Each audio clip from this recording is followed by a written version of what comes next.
Welcome back.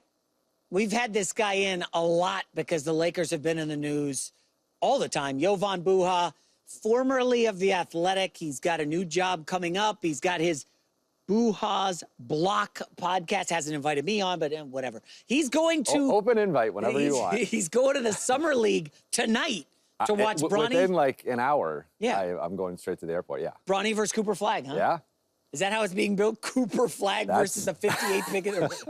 55th. 55th, sorry, apologies. Yeah. We'll get to that soon. But we've got to start, obviously, with Deandre Ayton giving his first interview since going to the Lakers. And I think people are already past his failures in Portland and forfeiting $10 million to get out of town.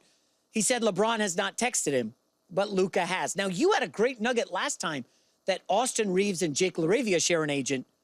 Doesn't Luka share an agent with DeAndre Jordan? So maybe that's like agent...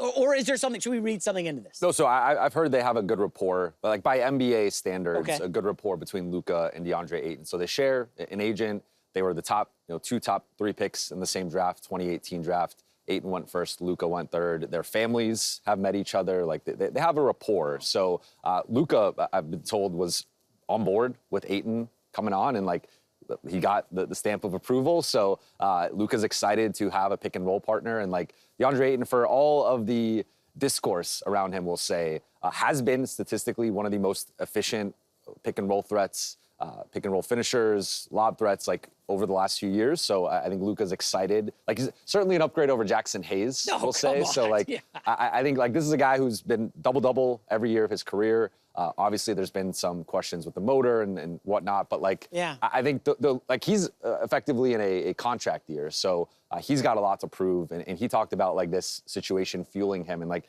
I thought the best line of his whole press conference was, I can't run from this. Like, I picked this platform. I can't hide from this now. So this is going to be the most scrutiny and spotlight he's dealt with in his career, playing for the Lakers as their starting center. So we'll see what he's made of. And it feels like maybe, he had always been saying, I just got to get that second contract, the big one. He got that. So he's been paid, and now they lost in the finals when he was like 22 in Phoenix.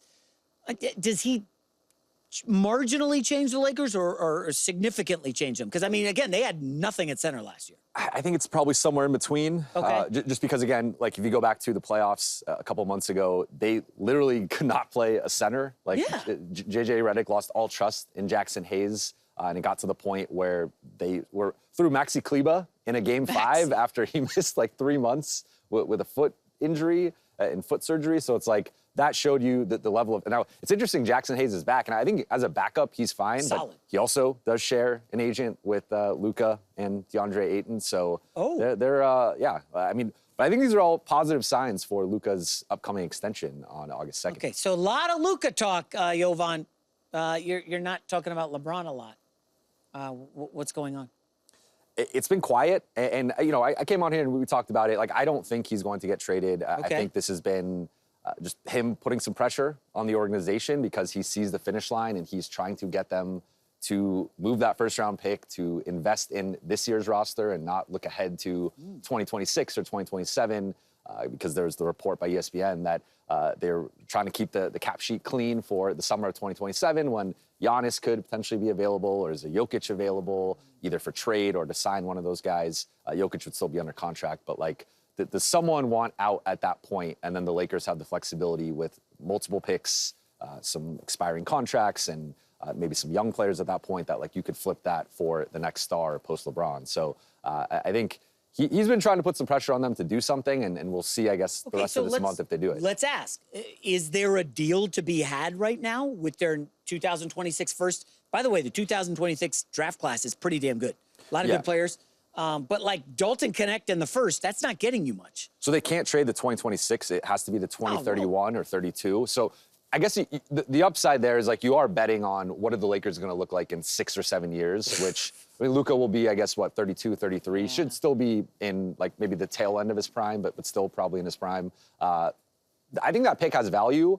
I think the issue has been like we've seen teams start to value first-round picks again in a way that they hadn't for the last few years. So if you look at it, like some of these trades that have happened, like the prices for guys have dropped, with the exception of like the Michael Porter Jr. trade with Cam Johnson. Like first-round picks aren't flying around anymore. So I do think if they put Dalton Connect and the first on the table, they could get in some conversations that, like, on paper, maybe you wouldn't expect them to, but it doesn't seem like they want to do that. It seems like they like having a first going into the season and having that flexibility to maybe make a move or make a move down the road. So I'm a little skeptical right now, but it's fluid. So you reported LeBron and the Lakers management not getting along great.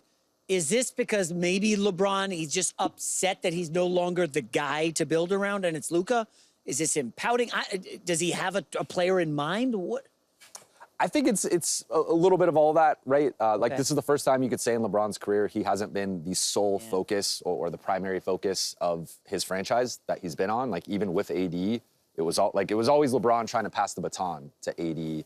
Luka just came in and got the baton, right, from owner. Like, he was handed it on a golden pillow. So, and understandably so, because he's at worst, top 5 player in the league, if not top 3, with the upside to be the best player, in my opinion, and win an MVP. So, like, I get it. He's a guy who's about to enter his prime, has already led a team to the finals. But LeBron's just, I think the big thing is, like, he sees the finish line, whether it's another year, 2 years, and he wants to win that 5th ring. And it doesn't feel like the Lakers are going all in on this year's roster. They're trying to kind of split the baby. Yet. Not yet, but even if, I mean, I guess if they trade the first, I'll say that's going all in. But anything short of that, it is kind of like a half measure in terms of, like, trying to make this year's roster better, but also keeping that flexibility. Like, those two things are kind of at odds. Yeah. But it seems like they're prioritizing the future. Remember with, like, the James Wiseman 2 timelines? But they won a title. Like, they kind of did the best version of it. Obviously, the Wiseman pick didn't work out, but they were able to rebuild quickly, get back to the finals, win a championship, and then now, obviously, we'll see with them. So that brings me to Bradley Beal. So the Suns cannot seem to find a taker for him with that contract, so they'll have to wave and stretch. Yeah. And I was saying at the outset, Beal at 50 mil, not really good. Beal at 5 mil, amazing. Do you anticipate that to happen to Beal? And then who are the main contenders for him? Sounds like the Clippers are the main Above threat. the Lakers? Yeah, because they could offer him a starting spot with the Lakers. It gets a little dicey if you look at, like, Luka, Austin, Beal, LeBron, a lot of firepower, but defensively, that's going to be But their closing lineup would 100% have Beal. Ayton, but Luka, again, LeBron. But then I just think that defense isn't good enough if you just look at, right? Like, But wouldn't the offense overcompensate for it with Beal and Reeves on the perimeter? maybe. But I think we kind of saw Phoenix try to do that approach with KD, Booker, and Beal, and be like, like they tried to go the all-wing offensive approach, and it just didn't really work. So I'm personally skeptical. Like, I'm of two minds. Beal at $5 million, great value. Yeah. And the Lakers, I think, need a talent upgrade. So, like, from that perspective, you could talk me into it. I just think he would have to buy into probably a 6-man role and selectively close. Like, there might be some matchups where it's like, we need more defense, so you're not closing tonight. And is he okay with that?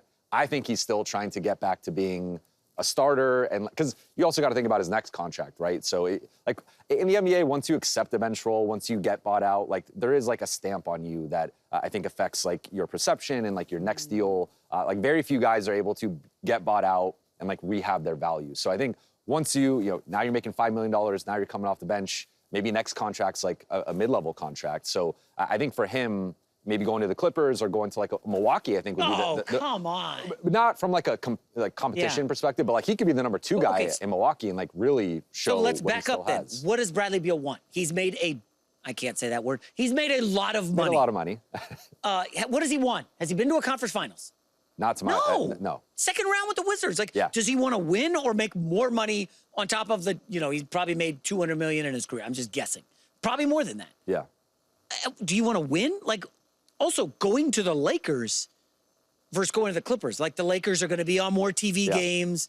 They're the most high-profile team in the league. Yeah. I mean, the money he could make off the court with the Lakers. I don't know where is his wife from. You LA? have to sell. I agree with you. Like, I understand the arguments for the Lakers. I just think if the Clippers are offering a starting role in, like, 30 minutes a night and the Lakers can't quite match that, I think at that point, that's a potential differentiator. Who is the Beal Harden backcourt stopping?